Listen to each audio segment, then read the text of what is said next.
يقول الله سبحانه وتعالى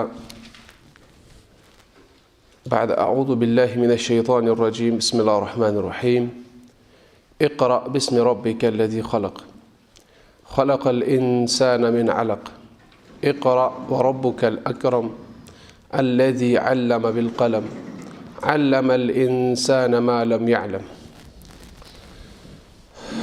اللهم صل على محمد وعلى آل محمد كما صليت على إبراهيم وعلى آل إبراهيم إنك حميد مجيد اللهم بارك على محمد وعلى آل محمد كما باركت على إبراهيم وعلى آل إبراهيم إنك حميد مجيد اللهم أرنا الحق حقا وارزقنا اتباعه اللهم أرنا الباطل باطلا وارزقنا اجتنابه آمین یا رب العالمین۔ چونکہ اب سب حضرات اس چیز سے بخوبی واقف ہیں جو استاد محترم الدکتور فردوس احمد العمری نے آپ کے سامنے یہ چیز جو ہے بیان کیا کہ ہمارا جو موضوع آج کا ہے وہ ہے غار حرا کی ندا۔ آپ میں سے کوئی کہہ سکتا ہے کیا ندا تھی؟ غار حرا میں کون سی ندا ہوئی؟ ہاں، رسول اللہ صلی اللہ علیہ وآلہ وسلم پر پہلی وحی نازل ہوئی۔ وہ ندا کیا تھی؟ وہ وحی کیا تھی؟ اقرأ بسم ربک الذی خلق۔ تو گویا یہ 5 آیات نازل ہوئی ہے قرآن میں سے۔ جو پہلے نازل ہوا ہے وہ سورہ علق کی پہلی 5 آیات ہے، اور ان آیات کی ابتدا کہاں سے ہے؟ اقرأ۔ اقرأ کا مطلب کیا ہوتا ہے؟ پڑھو، پڑھو۔ تو گویا یہاں سے ایک اہمیت واضح ہوتی ہے علم کی، علم کی ایک اہمیت واضح ہوتی ہے کہ امت اگر انسانیت گمراہیوں سے نکلنا چاہتی ہے، لڑائیوں سے نکلنا چاہتی ہے، تو ان کے لیے ضروری کیا ہے؟ علم۔ اب دیکھیے مکہ میں حالات کیسے تھے، حالات کیسے تھے؟ سیرت ہم پڑھ چکے ہوں گے الحمدللہ۔ مکہ کے حالات کیسے تھے؟ لڑائیاں ہوتی تھی، اسی طرح بہت زیادہ فسق و فجور پایا جاتا تھا، سب سے بڑی بات شرک پایا جاتا تھا۔ تو اللہ تعالیٰ نے ان سب کی طرف اشارہ نہیں کیا پہلے، بلکہ اشارہ کیا؟ اقرأ، پڑھو۔ تو پڑھنے سے کیا ہوگا؟ پڑھنے سے آپ کو بات سمجھ آئے گی کہ شرک کیا ہوتا ہے، توحید کیا ہوتا ہے، فسق و فجور کیا ہوتا ہے، نیکوکاری کیا ہوتی ہے۔ یہ سب کچھ تب ہوتا ہے جب انسان کے پاس علم ہوتا ہے۔ اب ہم اپنے کشمیر کی بات کرتے ہیں، اپنے کشمیر کی بات ہم سنتے آ رہے ہیں اپنے بزرگوں سے کہ پہل یہاں پہ بہت زیادہ لڑائیاں ہوتی تھی۔ جو موحدین ہیں، جو شرک نہیں کرنے والے تھے اور جو شرک کرنے والے تھے، ان دو کے درمیان بہت زیادہ لڑائیاں ہوتی تھی، ٹھیک ہے؟ بہت زیادہ تکلیفیں برداشت کرنی پڑتی تھی۔ کن کو؟ موحدین کو۔ لڑائیاں ہوتی تھی، لیکن ہم جس دور میں رہ رہے ہیں، کیا آج کل ویسی لڑائیاں ہوتی ہے؟ نہیں ہوتی ہے۔ کیوں نہیں ہوتی ہے؟ علم، کیونکہ علم آ گیا۔ جب علم آ گیا تو جو لڑائیاں وغیرہ تھی وہ سب کچھ ختم ہو گیا۔ اب علمی انداز سے بات کی جاتی ہے، دونوں جانب سے، وہاں سے بھی علم کے ساتھ بات، یہاں سے بھی علم کے ساتھ بات، اور یہی اہل سنت و جماعت کا طریقہ رہا ہے۔ وہ لڑائیوں میں پھنستے نہیں تھے، وہ لڑائیوں میں پھنساتے نہیں تھے، بلکہ وہ علمی دلائل پیش کرتے تھے۔ تو گویا علم ہی واحد وہ حل ہے جس سے انسان اختلافات سے بچ سکتا ہے اور افتراق سے بچ سکتا ہے، افتراق سے بچ سکتا ہے۔ اور جو ابھی ہوا چل رہا ہے، لہر چل رہی ہے، تبدیع، تکفیر، تفسیق وغیرہ کی، یہ سب کچھ تب ہوتا ہے جب انسان کے پاس علم آ جاتا ہے۔ تو اللہ نے اسی وجہ سے پہلی جو وحی نازل کی وہ کیا تھی؟ اقرأ، پڑھو، کیونکہ پڑھنے سے ہی سارے مسائل حل ہو جاتے ہیں۔ تو اس ضمن میں رسول اللہ صلی اللہ علیہ وآلہ وسلم نے جو ہے علم کی بہت زیادہ فضیلت بیان کی ہے۔ فرمایا کہ 2 چیزوں کے سوا باقی تمام چیزوں میں حسد کرنا کیا ہے؟ جائز ہے نا؟ ناجائز ہے، لیکن 2 چیزوں میں جائز ہے۔ وہ کیا کیا ہے؟ علم اور اگر کسی کو اللہ نے مال دیا وہ حسد، اس کو ہم حسد پھر نہیں کہیں گے، ہم اس کو رشک کہتے ہیں، رشک، یا آپ کہیں گے چاہت۔ حسد اصل میں کہتے ہیں زوال نعمہ، حسد کہتے ہیں زوال نعمہ، ارے فلاں کو ایسی نعمت ملی ہے، اللہ کرے کہ اس سے وہ زائل ہو جائے، اس کو حسد کہتے ہیں۔ لیکن رشک کسے کہتے ہیں؟ اس کو ہے مجھے بھی ملنا چاہیے تاکہ میں بھی اسی کی طرح خیر کے کاموں میں پیش رہوں۔ تو اللہ کے نبی نے اسی کے متعلق، علم کے متعلق فرمایا کہ اس میں رشک کرنا جائز ہے، لفظ حسد استعمال کیا گیا کہ اس میں حسد کرنا جائز ہے، لیکن یہ اصطلاحی حسد نہیں ہے کہ زوال و نعمہ۔ اور دوسری چیز، اگر اللہ نے کسی کو مال دیا ہے تو آپ تمنا کریں کہ میرے پاس بھی ایسا مال ہو تاکہ میں اللہ کی راہ میں اس کو خرچ کروں، اسی طرح جس طرح یہ انسان کرتا ہے۔ علم کسے کہتے ہیں؟ علم کی تعریف آپ نے کبھی سنی ہے؟ علم کی ڈیفینیشن؟ ایوہ ادراک الشیء علی ما هو علیہ ادراکا جازما، اس کو آپ یاد کریں، ٹھیک ہے؟ علم کسے کہتے ہیں؟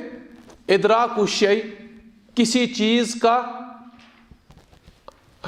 کسی چیز کا آپ کو پتہ ہونا چاہیے، ادراک الشیء، کسی چیز کے بارے میں آپ کے پاس انفارمیشن ہے، آپ کو جانکاری ہے، علی ما هو علیہ، لیکن وہ جانکاری کیسی ہو کہ جو جانکاری آپ کے پاس ہو وہ حقیقت میں بھی وہی ہو۔ مثال کے طور پر میں کہوں یہ کیا ہے؟ ڈسٹر، یہ ڈسٹر ہی ہے نا، حقیقت میں بھی یہ ڈسٹر ہی ہے، تو گویا میرے پاس جو علم ہے اس بارے میں وہ حقیقی ہے کہ غیر حقیقی ہے؟ حقیقی ہے، تو گویا میرے پاس ادراک الشیء، ادراک الشیء ای معرفت الشیء، ادراک الشیء مطلب معرفت الشیء، کسی چیز کا پتہ ہونا، اور وہ پتہ کیسا ہو؟ حقیقت میں بھی وہ ایسا ہی ہو۔ تو گویا اگر میں کہوں یہ کتاب ہے، یہ کیا ہے؟ تو گویا مجھے ادراک الشیء ہے، مجھے پتہ ہے کہ یہ کتاب ہے، مگر علی ما هو علیہ نہیں ہے۔ علی ما هو علیہ مطلب کیا ہوتا ہے کہ حقیقت میں یہ کتاب یہ کچھ اور ہے، یہ کچھ اور ہے۔ ادراکا جازما، تیسری بات، اس میں جزم ہونا چاہیے، یقین ہونا چاہیے، پختگی ہونی چاہیے، ٹھیک ہے؟ یہ سطحی علم نہ ہو، سطحی مطالعہ نہ ہو، بلکہ عمق اور گہرائی کے ساتھ مطالعہ ہو، تب جا کے اس کو علم کہتے ہیں۔ اسی وجہ سے فرق کی جاتی ہے نا مجتہد اور عام عالم کے درمیان، ورنہ عالم بھی قرآن و سنت پڑھتا ہے، مجتہد بھی کیا پڑھتا ہے؟ قرآن و سنت، لیکن فرق کیا ہے؟ فرق یہ ہے کہ مجتہد کو اس کو ڈیپتھ ہوتی ہے، گہرائی ہوتی ہے، عالم کو وہ گہرائی نہیں ہوتی ہے، لہذا فتویٰ کس کا معتبر ہے؟ مجتہد کا، عالم کا فتویٰ معتبر نہیں ہے، ٹھیک ہے؟ عالم مجتہد کا فتویٰ نقل کر سکتا ہے لیکن مجتہد خود اپنا فتویٰ دے سکتا ہے، کیونکہ اس کے پاس ادراک جازم ہوتا ہے، اس کے پاس پختگی ہوتی ہے۔ تو علم کسے کہتے ہیں؟ ادراک الشیء علی ما هو علیہ، ادراک آپ لکھ سکتے ہیں، آپ لکھ سکتے ہیں، آپ چلیے کوئی نہیں، میں لکھتا ہوں۔ دیکھیں علم جو ہے نا حاصل کرنے کے اعتبار سے دو قسموں میں ہے۔ ایک ہوتا ہے العلم الضروری۔ العلم ضروری کا مطلب کیا ہوتا ہے؟ جس کا سیکھنا ضروری ہے نا، یہاں پہ العلم الضروری کہتے ہیں اس علم کو جو ہمارے پاس آلریڈی ہے، مثال جس کے لیے آپ نے کوئی محنت نہیں کرنی ہے۔ مثال کے طور پر آسمان ہمارے اوپر ہے، یہ علم ہے کہ نہیں؟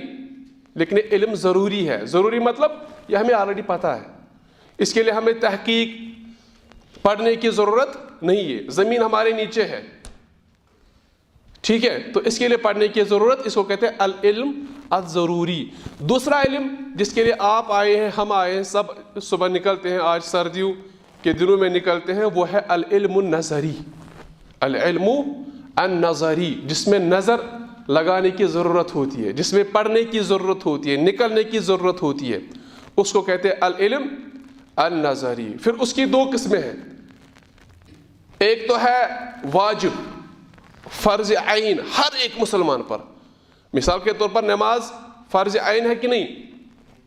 ہر ایک مسلمان پر فرض ہے، تو گویا اس کے احکام بھی فرض عین ہے، اس کے احکام بھی فرض عین ہے۔ وضو فرض عین ہے سب پہ، تو گویا اس کے احکام بھی فرض عین ہے۔ کچھ فرض کفائی ہے، جیسے وراثت کے مسائل ٹھیک ہے نا, دقیق اس میں جانا فرض کفائی ہے, شاباش. اور کچھ مسائل جو فرض کفائی ہے, ہاں نہیں, جنازہ خود فرض کفائی ہے. جنازہ کے مسائل فرض عین ہے نا, وہ تو سیکھنے ہیں کیونکہ ہمیں بھی پڑھنا ہے. میں مسائل کی بات کر رہا ہوں, ٹھیک ہے. تو بہت سارے مسائل ایسے ہیں جو فرض کفائی ہے, جن کا سیکھنا واجب نہیں ہے. مثال کے طور پر تجارت, کیا تجارت مجھ پر واجب ہے کہ میں تجارت کے سارے مسائل پڑھوں؟ ہاں, تب مجھ پر واجب ہے اتنا سیکھنا جتنا مجھے کاروبار کرنا ہے, اتنا سیکھنا واجب ہے. لیکن موٹے موٹے مسائل پتہ ہونے چاہیے, سود کسے کہتے ہیں, ٹھیک ہے نا, بائی شراء کیسے ہوتی ہے, بڑے بڑے جو ویٹ مسائل کاشر پڑھیں ہم گژھن پتہ آسن, لیکن دقیق وہ ضروری نہیں ہے. تو اس اعتبار سے علم کی دو قسمیں. دیکھیے جو ہم نے تعریف کی نا کس کی, علم کی, ادراک الشیء علی ما هو علیہ ادراکا جازما. ایک ہوتا ہے علم, علم کا اپوزٹ کیا ہے, جہل. نہیں, علم کے جو ازداد ہے نا, علم کا جو اپوزٹ آتا ہے وہ تقریباً وہ 5 چیزیں آتی ہیں, 5 چیزیں آتی ہیں. ایک آتا ہے الجہل البسیط, ایک آتا ہے الجہل المرکب, ایک آتا ہے الوہم, 4 چیزیں ہیں. ایک آتا ہے الظن, 5, اور ایک آتا ہے الشک. الجہل البسیط پہلی چیز جو علم کے اپوزٹ ہے. الجہل البسیط ہوتا ہے سمپل اگنورنس. یعنی مثال کے طور پر میں کس سے پوچھوں, بتائیں آپ نماز میں سورہ فاتحہ رکن ہے کہ نہیں؟ آپ بتائیں, کیا سورہ فاتحہ نماز میں رکن ہے؟ ہاں ہے, اس پہ آپ کو یقین ہے, تو اس کے پاس علم ہے, جہل بسیط نہیں ہے. اگر میں ان سے پوچھوں ہے, آپ کے پاس بھی علم ہے. کوئی ہے جس کو پتہ ہی نہیں ہے, کوئی ہے جس کو پتہ ہی نہیں ہے. چلیے سب کو پتہ ہے, یہ سب کو پتہ ہے. چلے, غزوہ یرموک کب ہوا پتہ ہے؟ نہیں پتہ ہے. تو اس کو کہتے ہیں جہل بسیط. جہل بسیط, سمپل اگنورنس, آسان ناآشنگی, یعنی پیشن, مجھے پتہ ہے, لا ادری, یہ وہ اصل چیز.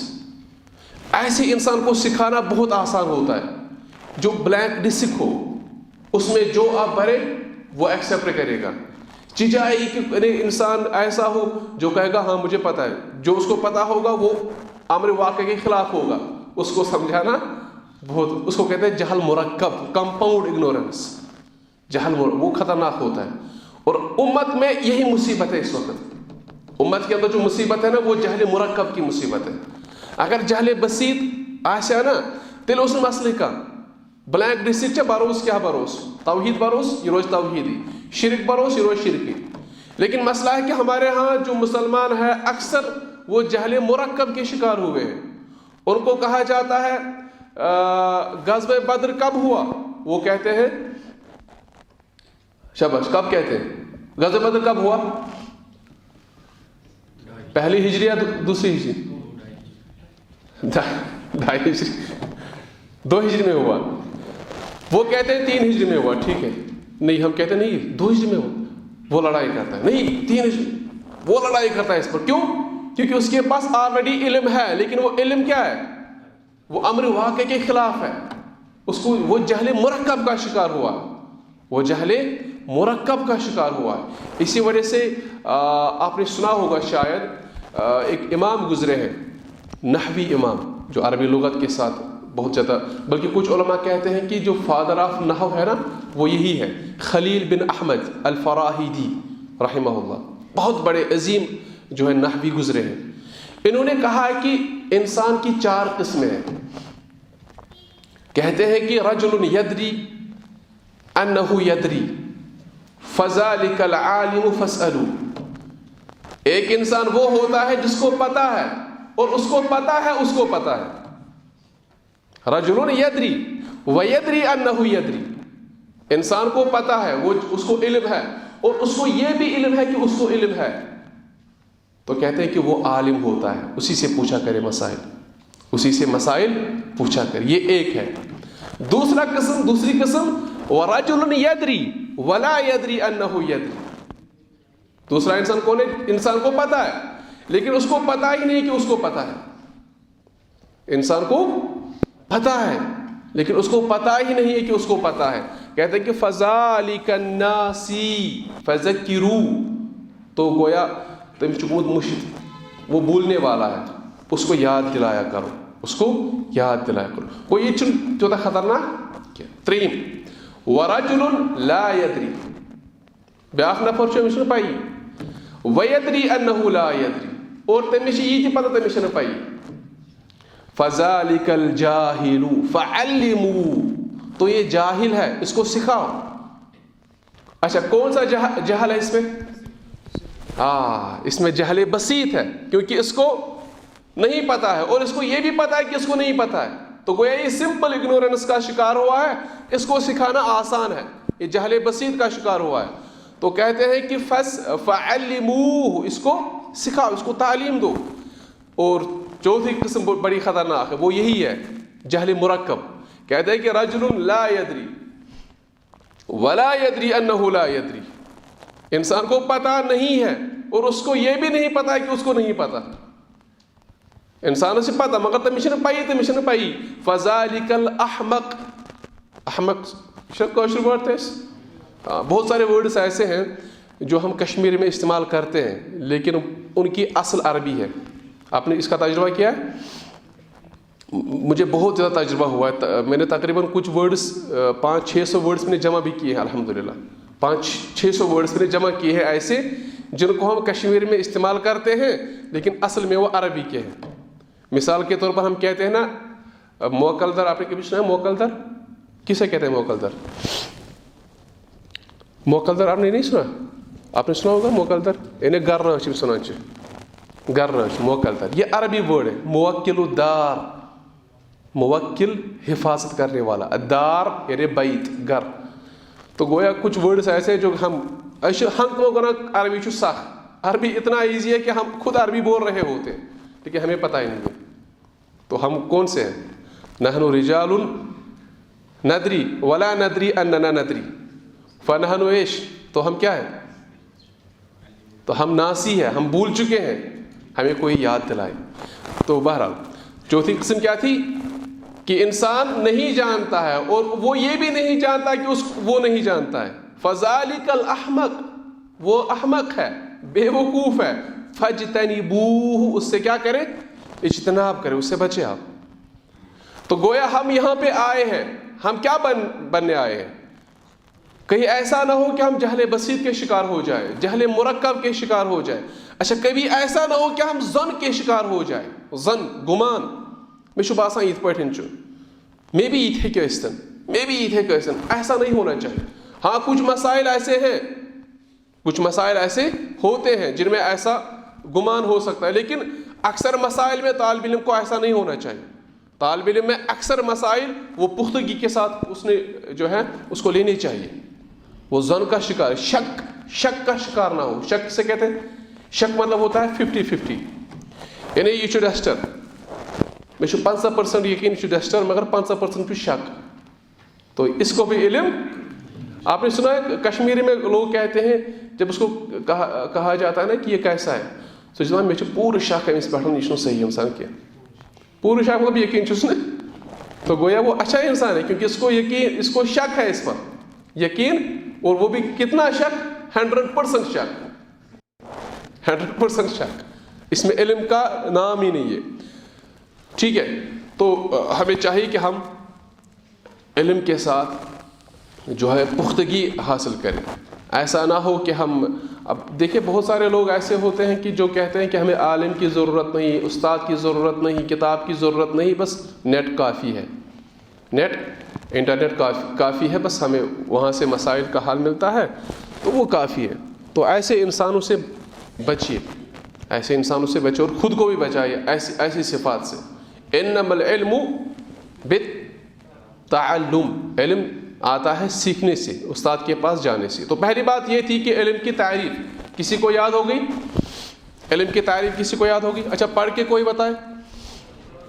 ادراک الشیء علی ما هو علیہ ادراکا جازما. تو یہی غار حرا کی صدا ہے، یہی غار حرا کی صدا ہے کہ آپ کے پاس علم ہونا چاہیے، وہ علم ایسا نہ ہو کہ آپ جہل بسیط جہل مرکب کے شکار ہو، آپ کو لگ رہا ہو کہ ہم عالم ہیں، تو ایسا نہ ہو، علم آپ کے پاس ہو۔ دوسری بات، علم کی فضیلت میں بہت ساری نصوص آئی ہے، بہت ساری احادیث، قرآن کی آیت آئی ہے۔ ایک آیت میں ذکر کرنا چاہوں گا، اللہ تعالیٰ نے فرمایا یرفع اللہ الذین آمنوا منکم والذین اوتوا العلم درجات۔ اللہ تعالیٰ آپ میں سے جو ایمان والے ہیں ان کو رفعت بخشتا ہے، رفعت بلندی، عزت، ٹھیک ہے۔ والذین اوتوا العلم، اور جن کو علم دیا گیا ہے، جو عالم ہیں، درجات، ان کے تو درجات ہی درجات ہیں، ان کے تو درجات ہی درجات ہیں۔ اب دیکھیں، دنیا میں کوئی انسان دنیاوی حیثیت سے کمزور ہوتا ہے، لیکن اللہ تعالیٰ اس کے پاس علم رکھتا ہے، اس علم کی وجہ سے اس کو دنیا میں عزت ملتی ہے، دنیا میں عزت ملتی ہے، اور آخرت میں تو اس کے لیے عزت ہے ہی۔ اس ضمن میں کچھ احادیث بھی ہم ذکر کریں گے۔ مفسرین نے ایک حدیث بیان کی ہے، مفسرین نے اس آیت کے جو ہے ضمن میں ایک حدیث بیان کی ہے، جو حدیث نافع بن عبد الحارث بیان کرتے ہیں کہ لقی عمر بن الخطاب بعصفان، کہ نافع جو ہے یہ ملے کس سے؟ عمر بن خطاب سے۔ کہاں پہ؟ عصفان ایک جگہ ہے، وہاں پہ ملے۔ تو یہ جو نافع تھا نا، یہ مکہ کا گورنر تھا، یہ وہاں کا والی تھا، تو عمر رضی اللہ عنہ نے اس کو وہاں پہ منتخب کیا تھا۔ کہاں کا؟ مکہ کا والی، اس کو امیر، اس کو منتخب کیا تھا۔ فقال له عمر نے اس کو کہا آپ یہاں ہے تو مکہ میں آپ نے کس کو رکھا ہے پیچھے؟ آپ نے نائب کس کو رکھا ہے؟ تو اس نے کہا میں نے وہاں پہ رکھا ہے ابن ابزا کو میں نے رکھا ہے وہاں پہ نائب۔ تو عمر رضی اللہ عنہ نے کہا یہ ابن ابزا ہے کون؟ یہ کون ہے؟ تو اس نافع نے کہا کہ وہ ہمارے غلاموں میں سے ہے، وہ ہمارے غلاموں میں سے ہے۔ تو عمر رضی اللہ عنہ نے کہا کہ کیا آپ نے وہاں کے والی غلام کو منتخب کیا؟ یعنی ایسی بات نہیں ہونی چاہیے، کوئی ایسا ہونا چاہیے جس کو دنیاوی اعتبار سے کوئی سٹیٹس ہو، کوئی حیثیت ہو، وہ وہاں کا جو ہے والی ہونا چاہیے۔ آپ نے غلام کو رکھا ہے۔ اب دیکھیے نافع رحمہ اللہ نے کہا کہ یا امیر المؤمنین انہ قارئ لکتاب اللہ، وہ اللہ کی کتاب کا قاری ہے، وہ اللہ کی کتاب کا قاری ہے، عالم بالفرائض، اس کو وراثت کے مسائل پتہ ہے، وہ عالم ہے اس کا، قاضٍ، وہ جج بھی ہے، وہ فیصلے سنا سکتا ہے، فیصلے دے سکتا ہے۔ تو عمر رضی اللہ عنہ نے کہا اما ان نبیکم صلی اللہ علیہ وسلم قد قال، تو ایسا سنے آپ کے نبی نے فرمایا تھا، سچ فرمایا تھا، کیا؟ ان اللہ یرفع بہذا الکتاب قوما ویضع بہ آخرین، اللہ تعالیٰ اس کتاب کے ذریعے کچھ قوموں کو رفعت دے گا، بلندی دے گا، اور کچھ قوموں کو ذلیل کر دے گا، ٹھیک ہے۔ تو گویا اس کو عزت ملی کس بنیاد پر؟ علم کی بنیاد پر، علم کی بنیاد پر، قرآن کریم کا علم۔ اب دیکھیں پوری دنیا میں مسلمانوں کی ابھی عزت ہے کوئی رفعت؟ ہماری کوئی عزت ہے؟ اگرچہ ہم تعداد میں بہت زیادہ ہیں، لیکن ہماری بات سنی جاتی ہے؟ نہیں سنی جاتی ہے۔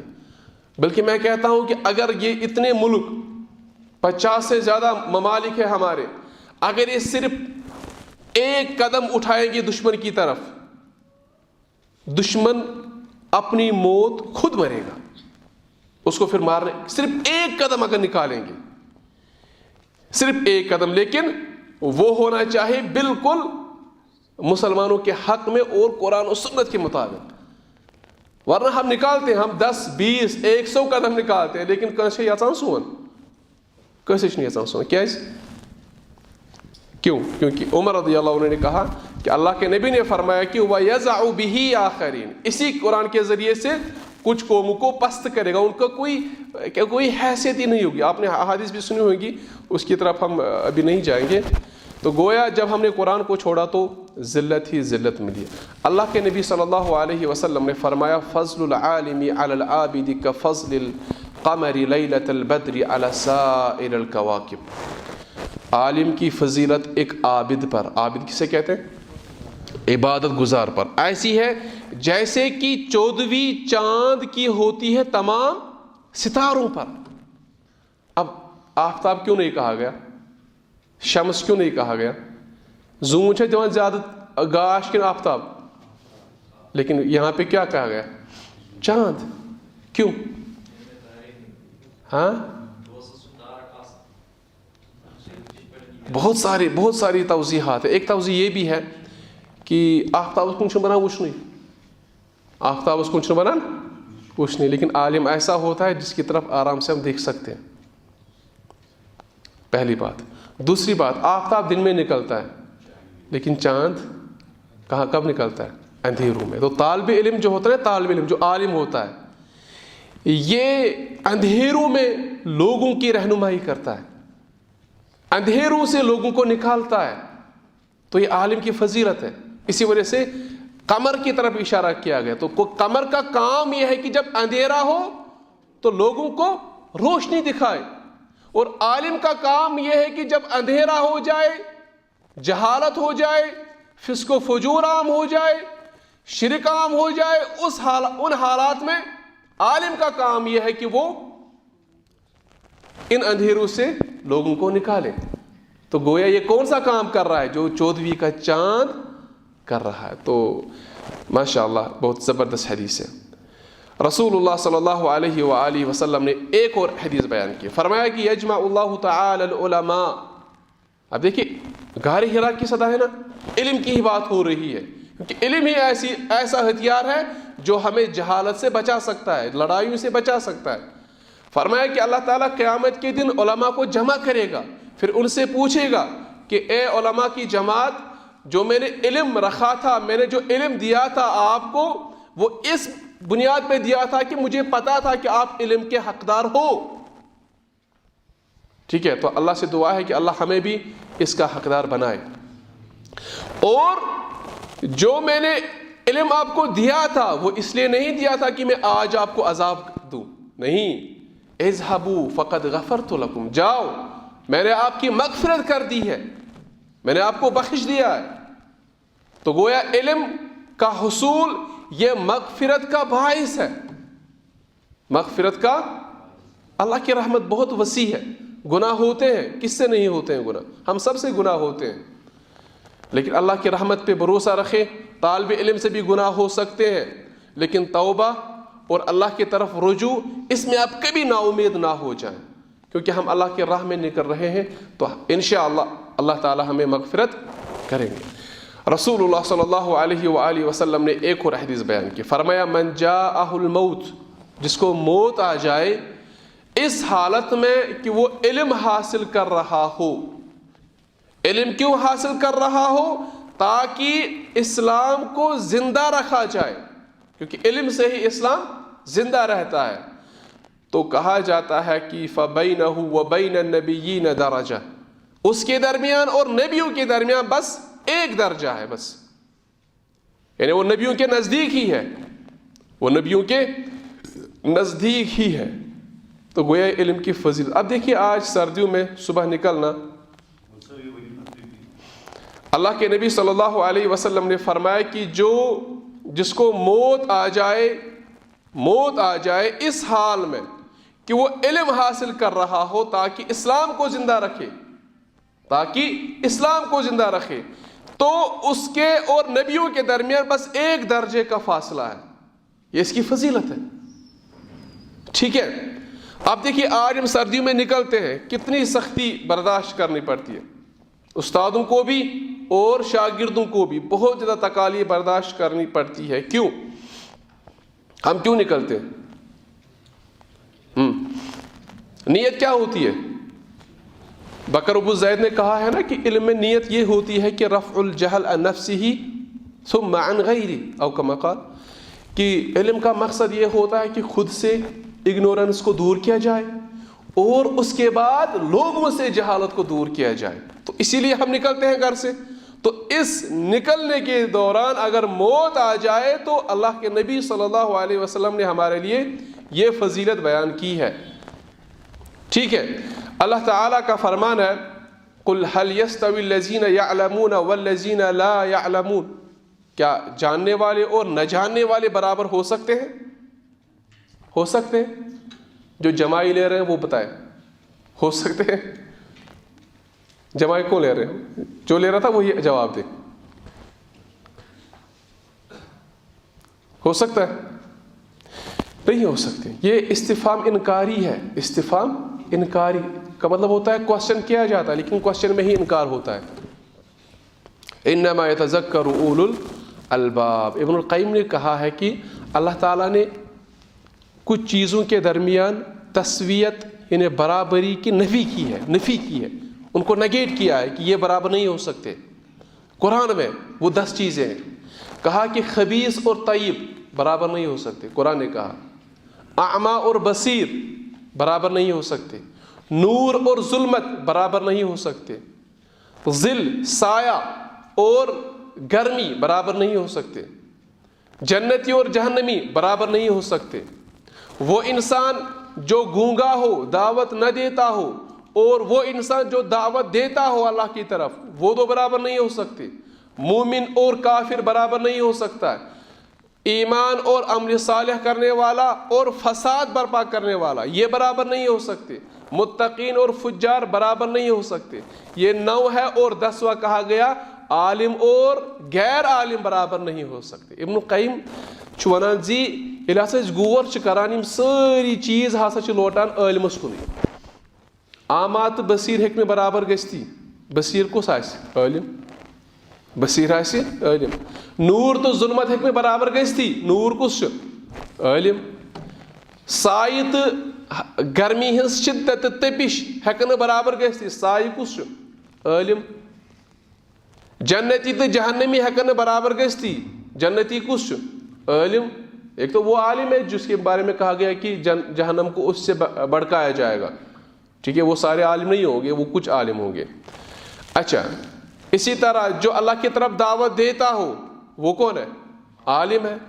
مومن عالم ہے. ایمان اور عمل صالح کرنے والا عالم ہے. متقی عالم ہے. اور اس میں تو صراحت کے ساتھ کہا گیا کہ عالم اور غیر عالم برابر نہیں ہو سکتے. تو گویا ہم اور عام لوگ برابر نہیں ہو سکتے. اس کا کیا مطلب ہے؟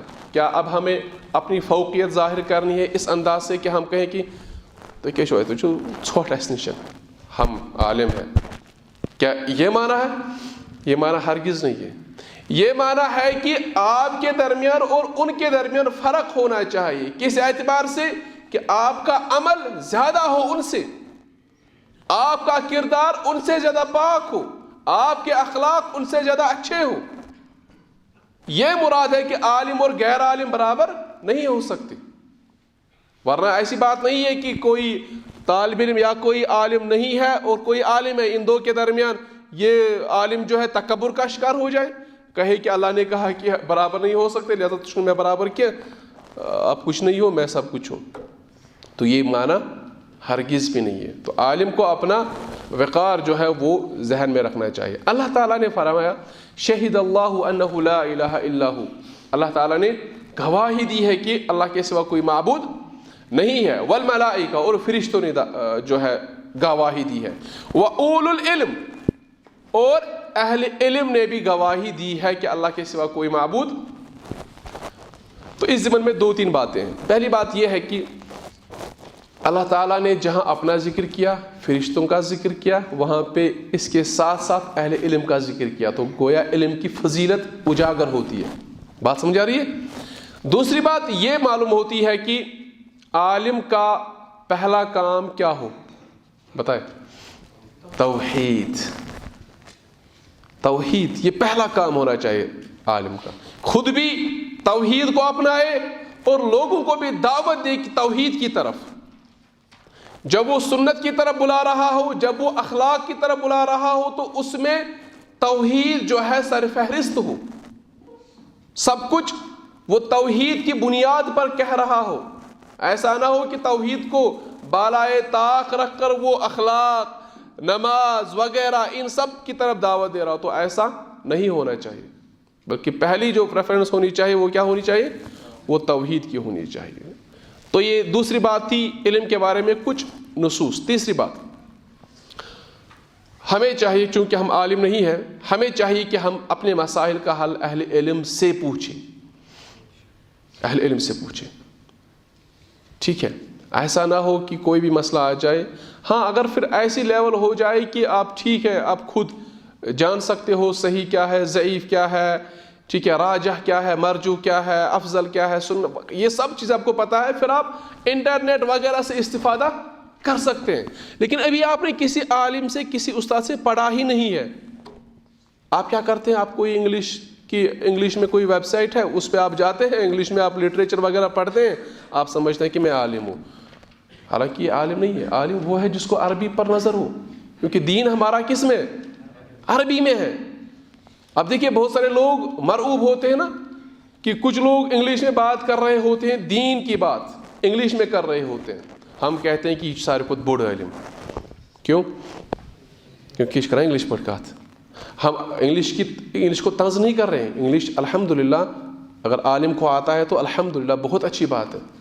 انگلش ہی نہیں, ساری زبانوں پہ اگر عبور آ جائے تو وہ نور علی نور ہے. لیکن مسئلہ ہے کہ انسان کو صرف انگلش آتا ہے, عربی نہیں آ رہا ہے, ہم اس کو عالم سمجھ بیٹھے ہیں. ایسا نہیں ہونا چاہیے, ایسا نہیں ہونا چاہیے. ہم اس کو بعض اوقات تو کچھ لوگ مجتہد سمجھتے ہیں, اس کو وہ مفتی سمجھتے ہیں, اسی کے فتویٰ پہ عمل کرتے ہیں, باقی جو ہے وہ کچھ نہیں ہے. تو تیسری بات میں عرض کرنا چاہتا تھا کہ ہمیں اپنے مسائل جو ہے کن سے پوچھنے چاہیے؟ اہل علم سے. چوتھی بات جو بہت ضروری ہے, بہت ضروری ہے, ہم علم عمل کے لیے سیکھیں. ہم علم, اب دیکھیے علم اور عمل میں کیا فرق ہے؟ کوئی فرق نہیں ہے. اگر غور کریں گے علم اور عمل میں کوئی فرق ہی نہیں ہے. لفظ پہ غور کریں, علم میں عین لام میم, عمل میں عین لام میم ہے, حروف سیم ہے. حروف عین لام میم, علم وہاں پہ لام کی جگہ پہ میم, عمل. تو اشارہ ہے, لفظ کا بھی اشارہ ہے اس بات کی طرف کہ علم کا مقصد عمل ہونا چاہیے. علم کا مقصد عمل ہونا چاہیے. ایسا نہ ہو کہ آپ کا مقصد ہو کہ میں علم سیکھوں, پھر میں جو ہے بے وقوفوں کے ساتھ مناظرہ بازی کروں اور لوگوں کی توجہ اپنی طرف مبذول کروں. ایسا نہیں ہونا چاہیے, ایسا نہیں ہونا چاہیے. جو بھی آپ نیا مسئلہ سیکھیں کوشش کریں اس پر عمل کریں. آپ دیکھیے کچھ طلاب ایسے ہوتے ہیں جو ایک ہی مسائل میں 1000 علماء سے پوچھتے رہتے ہیں. کیوں؟ تاکہ میں ان اقوال کو جمع کروں, پھر میں رعب جمع ہوں. ٹھیک ہے, ایسا نہیں ہونا چاہیے. آپ نے کوئی مسئلہ سیکھا, آپ کو تسلی ہوئی, اطمینان ہوا کہ یہی ہے اس کا جواب, تو آپ عمل کریں. کبھی ضرورت پڑے بتانے کی تو بتائیے, کوئی مسئلہ نہیں ہے. لیکن پہلا جو کام آپ کا ہونا چاہیے وہ کیا ہے؟ عمل. اس ضمن میں احادیث تو بہت ہیں جو آپ نے سنی ہوگی بار بار, لیکن سفیان رحمہ اللہ کا قول میں نقل کرتا ہوں, شاید ٹائم بھی ہو رہا ہے. سفیان کو جانتے ہیں نا آپ؟ سفیان ثوری رحمہ اللہ فرماتے ہیں کہ اجہل الناس من ترک ما یعلم, لوگوں میں سب سے زیادہ جاہل وہ ہے من ترک ما یعلم, جس نے وہ چھوڑا جو اس کو پتا تھا. یعنی اس کو علم تھا, علم کو وہ چھوڑ بیٹھا ہے, عمل نہیں کر رہا ہے, وہ لوگوں میں سب سے زیادہ جاہل ہے. وَأَعْلَمُ النَّاسِ, لوگوں میں سب سے بڑا عالم وہ ہے من عمل بما یعلم, جس نے اس پر عمل کیا جو وہ جانتا تھا. وَأَفْضَلُ النَّاسِ أَخْشَعُهُمْ لِلَّهِ, لوگوں میں سب سے بہترین انسان وہ ہے جو اللہ کا تقوی, خشوع اختیار کرتا ہو. ٹھیک ہے, اللہ تعالیٰ نے کیا فرمایا؟ انما یخشى اللہ من عباده العلماء. علماء آخر پہ لایا گیا, پہلے لفظ اللہ لایا گیا ایز آبجیکٹ, مفعول بھی لایا گیا. کیوں؟ اشارہ اس بات کی طرف ہے کہ علم کا اصل مقصد کیا ہے؟ اللہ کا خوف، ہاں، پرہیزگاری، تقوی، یہ سب کچھ اصل مقصد ہے کس کا؟